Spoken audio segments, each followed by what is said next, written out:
I'm here with the ex-cop Michael Wood, and we're talking about police brutality. I'm going to show a video. This is in the news right now. It's a New York cop. So here's the video. There was a bike messenger or a delivery guy on a bike. Cop kind of cut him off. He yelled at the cop. Cop didn't like that. The cop was plain clothes, by the way, and the cop. Well, you can see what happened, right? So here we're gonna play it for you. And no, you don't put that away, bro. Put that away. You on camera? I have you on camera, bro. You almost fucking hit me, nigga. You pulled off your fucking bike, nigga. You fuck out of here. So they quickly turned it around on that guy. Figured out he was a cop and not a maniac. So the cop jumps out with the gun. And those guys realized, they kept going, he wouldn't identify himself, which is effed up.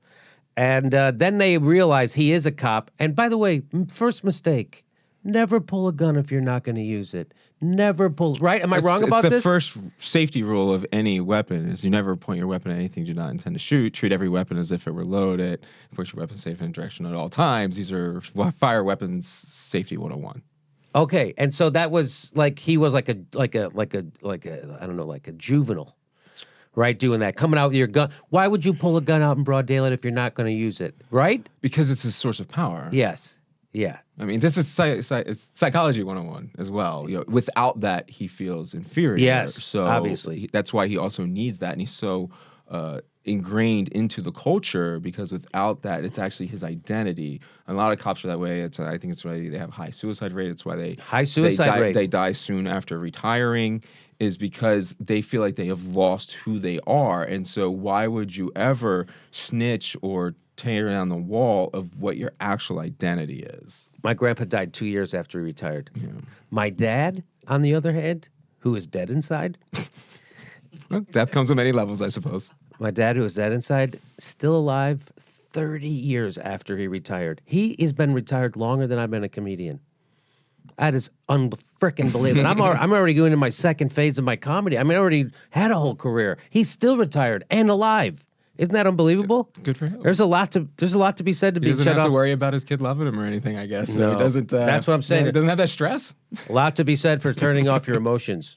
There's really a lot to be said for that, and my dad has mastered it. So I have a better video of this cop doing that. So here's the news report from ABC, the local ABC news in New York. Here's their report, so let's check it out. How you pulling out a gun in the middle of the street? This is the heated and frightening exchange on Greenwich Avenue Monday afternoon as this motorist pulls out his weapon in what appears to be a case of road rage. Police confirm the man with the gun is an off-duty sergeant at the 6th Precinct. The driver claims the messenger on bike smacked his window. The biker's friends tell me the sergeant swerved into their space. Everyone stops and the confrontation begins. Thankfully, no shots were fired. More officers and nearby firefighters arrived. The biker's friends tell me the sergeant never produced a badge. He didn't even say he was a cop. He did not say anything about him being a cop. Right? He literally got the car with his weapon drawn. He wasn't identifying himself. We kept asking him. Now, how tall do you think that guy is? I'm going to say about 5'6.5", 5'7". I mean, looks about that. Right? Really over the car, yeah. Okay, I'm just saying. That's why he's got a gun. I'm only 5'9", dude. Dude, I'm 5'9". I'm just saying. I wouldn't have done that.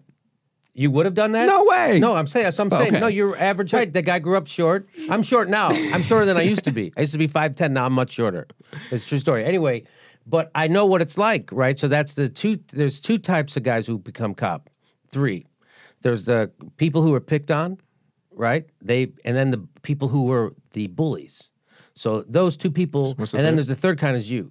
So there's a fourth then. Is there? Yeah, just for a solid, stable job. Yeah, my dad was that guy. That was my dad. My dad didn't have any interest in policing. I think that's the vast majority in Baltimore. Yeah? Really? They just want a well-paying job with benefits. Really? Yeah. Oh, okay. That's the majority. I think that's why they join, yeah. Okay. There's more to this news report. Why you identify yourself and you just wouldn't?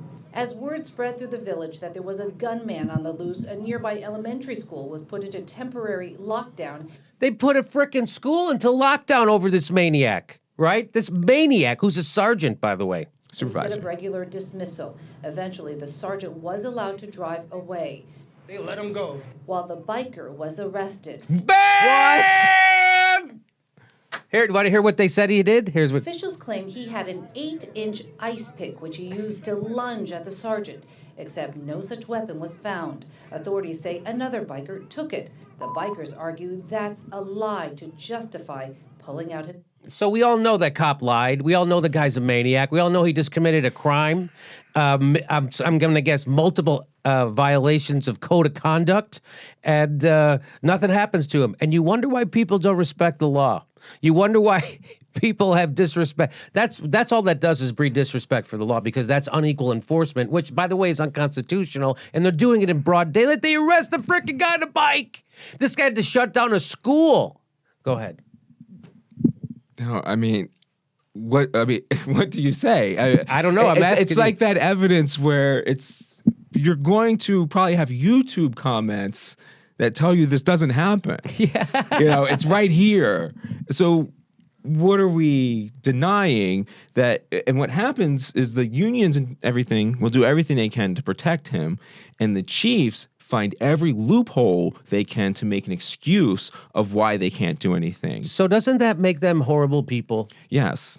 I was a Okay. horrible person. I mean, I admit that consequentially what I was doing, no matter how well I could have been intentioned at any point in time, participating in that system, I was executing the war on drugs, which obviously hurts communities. I was being a proactive enforcer. I was building up charges on people. In my time on the street, I was promoted in 2009 to sergeant.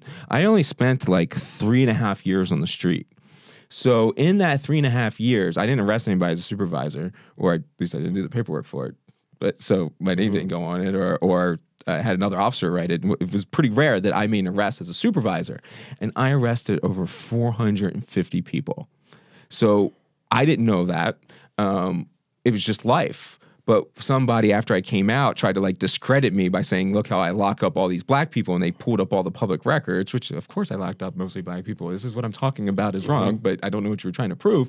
But that also resulted in that I had locked up over 450 people. And that's fucking staggering. There's no way that I was locking up 458 people who were a threat to society. Wow. So I would think it would be in the interest of the union and the police department in general to weed out this kind of shit.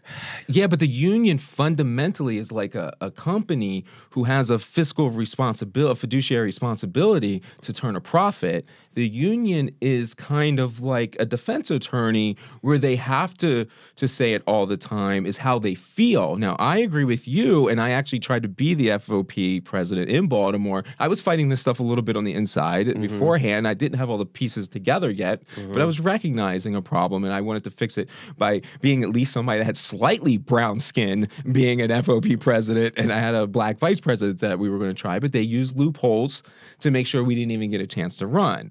And they protect their good old boy networks through that, and they're still not changing yet as well until they get another progressive that finally, because they all baby boomers all die off or something, and you get somebody in there that can really dramatically reform it, because obviously you're hurting yourself, you're hurting your profession, and instead of allegiance to the individual, we should be having allegiance to the respect of the badge, because what you were talking about is the breakdown of police legitimacy, and when people don't feel like there's justice, police legitimacy breaks down. So now for everybody in New York that saw this video, police legitimacy has broken down to some level on them, and now they don't want to turn to police's help, and they also see police as the enemy and not a legitimate force to turn to. So we hurt and we put ourselves in more risk because we clearly become the enemy when constitutionally, since we're going to have people that talk about my gun control measures, constitutionally, that guy had every right to shoot and kill that cop. But no one's going to defend him for that, and no one's going to point that out, which they really should. Right. So because if that was a guy getting out with the cop even shot if it him, was a cop that was coming out, he didn't do anything wrong. So constitutionally, he would have a right to defend himself from that. I'm saying even reverse it. Let's say that the cop was on the bike, and then the regular person got out of the car with a gun. That cop could shoot that guy. No one would say a fucking not thing. A drop of a word, right? No, baby, like, oh, well, he had a gun. You see the gun, right? So, but we've had that happen with cops in Baltimore. We've had it happen like 4 times in my memory. So what happens then? Well, It depends. I mean, sometimes it really dramatically hurts the officer that did the shooting. And one of the times I had reached out to one of the officers that did the shooting, just sent him an email being like, look, dude, you didn't do anything wrong. There was a drunk cop coming out of a bar who wanted to pull his gun out like he was Billy Badass in the area. And the on-duty cops who were responding to a fight saw the gun and shot him. And sorry, the cop was justified. The other cop was the idiot. But the department was treating him like he was the problem. Wow.